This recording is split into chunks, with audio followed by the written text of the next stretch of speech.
I first began rescuing dogs when I took a job in a bad inner city neighborhood.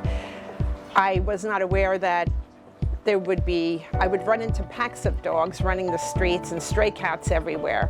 And I became the crazy dog lady in the neighborhood. I would feed the strays, and when I could get one to trust me, I would bring him home and get him to the vets and get him adopted. And I was a rescue of one at that time. As I became more and more involved with the rescue, I started to recruit friends and family to help me, and I had more people fostering, and I could take more dogs in. And at one time, we had all the dogs coming here to my home and doing adoptions at my home. Eventually, we got large enough that we decided to incorporate. We started the process to become a 501c3.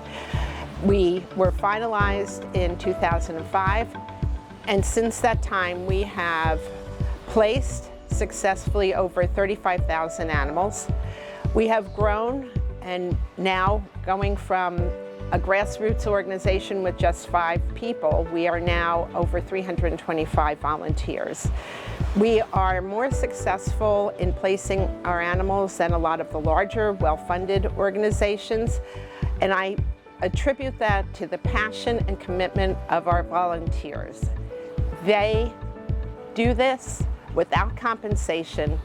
Well, maybe I'm lying, because we do get thousands of doggy kisses and tail wags, so that's our compensation. We are not salaried, we are not well funded, and while we know how to save dogs, and we're really good at that, we're struggling to learn how to get more donations to keep us going and to sustain our mission. Hi, so my name is Sarah. I work at 11th Hour Rescue.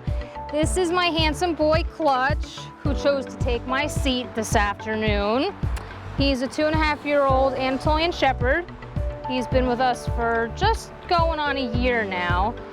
When he first got here, he was very, very scared. It took me about 2 weeks to be able to work with him. And now, as you can see, he's, well, my shadow. Sit down. Sit. Good boy. Good boy. He is looking for his forever home. However, that may be my home. My name is Alex. I'm from 11th Hour Rescue. I am the kennel assistant manager here. This is my buddy, Lucky. He's a good boy. Come here. He loves to cuddle. He first came to us back in 2016. He was surrendered to a high-kill shelter after the kids no longer wanted to care for him. Hi, I'm Harley. I work at 11th Hour in Randolph. Right now I have Reece. He's about 2 years old. We got him when he was a puppy, got adopted out, and he was returned because it was too loud of an environment for him. They were just having a baby, so he ended up getting returned. But he's great with people, very nice, very friendly dog. Hi, my name is Amy. I am the veterinary technician and kennel manager for 11th Hour Rescue. I've been with the organization for about a total of 6-7 years now. I'm in charge of the kennel, obviously, but as well as in taking the dogs when they get off of transport. They're all normally, vetted down south or wherever they come from with their vaccines and everything, but once they arrive at the kennel, we give them a quick look over, make sure their shots are up to date, check them for ear infections, fleas, ticks, things like that. We have a few vets in the area that we will also work with in case we have any, difficult medical issues. But otherwise, the puppies come in, we quarantine them until they're ready, healthy and ready to be adopted. About a total of 2 weeks, and then they get their forever homes. Hi, my name is Alex Mirsky. I'm one of the vet techs that we have here at 11th Hour. I've been with the organization for 4 years now. I work a lot with the dogs and cats that we have both on the premises as well as ones that are coming up to us or in foster. We average getting in about 30 to 40 dogs a week, and 20 or so cats are coming in a week at a time, especially during the height of kitten season in the summer. My job is to make sure that they stay healthy when they get up here, that if they have any issues, we work with our amazing local vets to get those issues resolved so they can be happy, healthy, and get onto their FURever homes.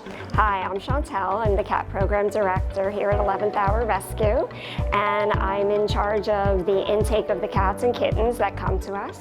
Most of them come to us from the streets. They're often abandoned, sick, and injured, or we go to the local shelters and we clear out the shelters when they're inundated with too many animals. One of our main focuses is to spay and neuter. When we spay and neuter, we cut down on the lives that we have to save every year. Every year I take in probably hundreds of cats and kittens and make sure that they get loving homes. And we do it with the help from our volunteers, our fosters, and our donors. Hi, I'm Tracy, and this is my daughter Lucy, and we're both volunteers with 11th Hour Rescue. I'm also a member of the executive committee. Here at 11th Hour, we as a family, along with her brother and my husband, we work together and with the community and find dogs and cats homes. We save approximately 3,000 or more animals per year. Hi, my name's Paul Barish. I'm the volunteer dog trainer at 11th Hour Rescue. What I do is when dogs come in, I listen to the owners, I take the surrender form often, and then from there, I work with the dogs. I lead play groups. We'll get, whether it's 2, 3, 5, 7, 10 dogs in here. We get them some exercise, get them some socialization. Another thing I do is, with the kennel manager, come up with a top 5 list. Not necessarily top 5 adoptable, but top 5 as far as, needing some work to help them get adopted. Hi, my name is Nadine DeLeo, and I am the owner of Parkway Lanes in Elmwood Park. I came to know 11th Hour Rescue about 4 years ago when I was looking to take in a new dog for my family. I did some research on rescue groups, as I've been doing rescue myself for many years, and I came across 11th Hour Rescue. I have to say, as I looked around at other rescue groups and did some research, the thing I loved most about 11th Hour Rescue was the way they rescue. And when I say that, what people don't realize is that when dogs are rescued many times from kill shelters, puppies are taken, and dogs that are so easily adoptable. 11th Hour Rescue takes not only puppies, they take the moms, they take sick dogs, they take old dogs, they take every dog they possibly can to give them a chance at a good life. For me, that was the selling point. I will say that even to this day, I do everything I can to support rescue, and especially 11th Hour Rescue. I often go to different events, and we even host one in my own bowling center. I urge people, if you're looking for an animal, please, please check out 11th Hour Rescue. And I say this for one other reason.